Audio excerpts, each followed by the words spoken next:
इनको खारिश है इसको यूज़ करें, इंशाल्लाह उनकी खारिश। बिस्मिल्लाहिर्रहमानिर्रहीम। अस्सलाम वालेकुम दोस्तों, आज का मेरा टॉपिक है खारिश के हवाले से। ज़्यादातर रात के टाइम उन्हें खारिश ज़्यादा होती है क्योंकि दिन के टाइम वो मसरूफ़ होते हैं और इतना फील नहीं करते।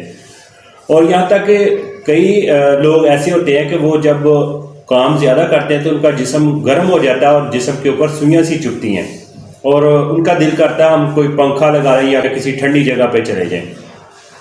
जिनको ये रीज़न होती है उनके लिए भी मैं सिर्फ चंद चीज़ें बताऊंगा, उसके साथ ये रीज़न भी आपकी ठीक हो जाएगी और आपकी खारिश भी ठीक हो जाएगी।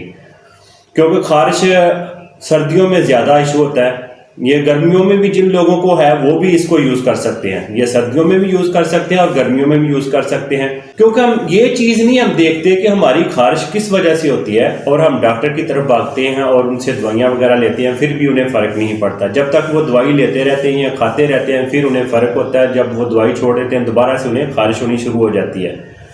कहीं वो स्किन के डॉक्टर के पास जाती हैं, कभी अपने मोहल्ले के डॉक्टर के पास जाते हैं वो लोग। लेकिन अब आपको स्किन के डॉक्टर के पास या मोहल्ले के डॉक्टर के पास नहीं जाना पड़ेगा, आप घर में खुद ही अपना इलाज करेंगे इजीली। आम सी चीज़ें हैं ये धनिया, सब्ज़ धनिया और पुदीना।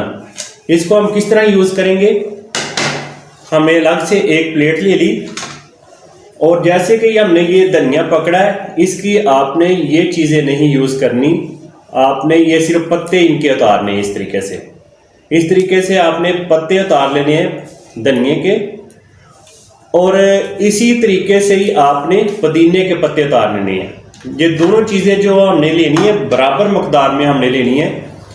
जैसे ये पुदीना है, पुदीने के भी आपने पत्ते लेने हैं इस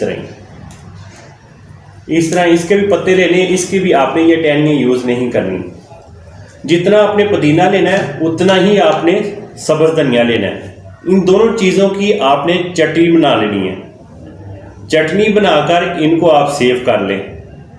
और इसको हम कैसे यूज़ करेंगे, आपने एक जग लेना है, उसमें 3 गिलास आपने पानी के डाल देने हैं और उसके अंदर छोटा छोटा गुड़ जो है कूट कर इसको छोटा छोटा करके उस जग में आपने डाल देना है। गुड़ आपने उतना डालना जितना आप मीठा पीना चाहें। ये हम शिकंजी बनाएंगे और इसके अंदर आपने नमक ऐड नहीं करना। नमक ऐड नहीं करना, जब ये गुड़ खुल जाएगा एक दफ़ा ही आप सुबह को 3 गिलास बना लिया करें, बनाकर रख दे। दिन में 3 मरतबा आपने इसको किस तरीके से यूज़ करना है। आपने शिकंजी बनाई है 3 गिलास में आपने ये 1 मरतबा नहीं डालनी। जैसे कि आपने 1 गिलास पानी का लिया है जो शिकंजी आपने बनाई, तो उसके अंदर आपने इस तरीके से चटनी का भरकर 1 चम्मच आपने डाल देना गिलास में। अक्सर कुछ लोग कहते हैं कि ये तो सर्दियाँ हैं, ये तो ठंडी होती है, इसको हम सर्दी में यूज़ नहीं करेंगे। ऐसा हरगज़ नहीं, क्योंकि आपकी स्किन खुश्क है। जो लोग कहते हैं उनके पीछे आप बिल्कुल ना जाए। जिनको खारिश है इसको यूज़ करें, इंशाल्लाह उनकी खारिश 1 हफ्ते के अंदर अंदर ठीक हो जाएगी। ये दिन में आप 3 मरतबा यूज़ करें, इंशाल्लाह 1 हफ्ते के अंदर अंदर आपकी खारिश ख़त्म हो जाएगी। और साथ में अपने जिस्म के ऊपर एक चीज़ आपने लगानी, शाम के टाइम जैतून का तेल लगा लें, रात के टाइम जिस्म के ऊपर मसाज करें। इसी तरीके से आप रोज़ाना करें तो इंशाल्लाह आपकी 1 हफ्ते के अंदर अंदर खारिश ख़त्म हो जाएगी। कोई भी आपको दवाई नहीं खानी पड़ेगी किसी किस्म की भी। ये सिर्फ चटनी के साथ आप अपनी खारिश ख़त्म कर सकते हो, वो भी चंद दिनों में।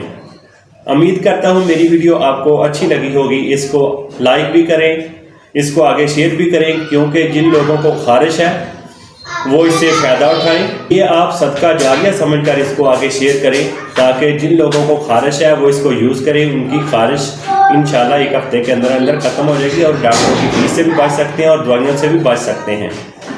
अब मेरे चैनल को भी सब्सक्राइब करें। मुझे दे इजाज़त, अल्लाह हाफिज़।